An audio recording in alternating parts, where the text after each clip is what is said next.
Deng predicts the actions of the whole from its tiniest parts. That's the headline from the New York Times, and it captures exactly what the 37-year-old University of Chicago mathematics professor has achieved. Deng is one of this year's Fields Medal winners, the highest honor in mathematics, awarded to researchers under 40. His work tackles a question that has haunted physics and mathematics for more than a century: how do you derive the collective behavior of billions of particles from the motion of each individual one? David Hilbert posed the challenge back in 1900 as his sixth problem.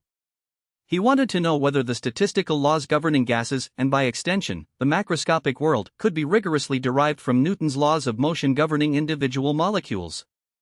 Mathematicians made progress.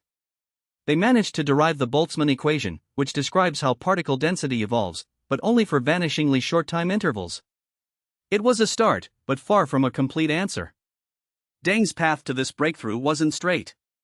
He grew up in Shenzhen, studied at Peking University, then transferred to MIT for his bachelor's degree. He fell in love with partial differential equations as an undergraduate but set them aside because he felt the mathematical toolkit wasn't ready. He returned to the problem around 2018. In 2021, working with Zahir Hani at the University of Michigan, Deng achieved a full derivation of the wave kinetic equation, which describes turbulence.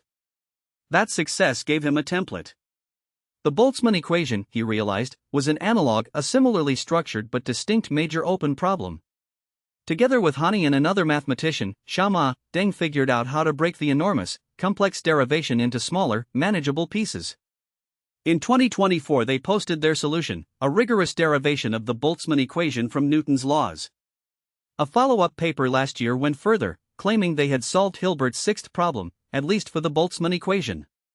When asked about the Fields Medal, Deng said he was very happy not just for himself, but because the field he represents is finally getting recognition for cracking one of the deepest bridges between microscopic motion and macroscopic law. Thanks for listening. I'm your host, and this has been a quick dive into the mathematics that connects the tiniest particles to the behavior of the whole universe.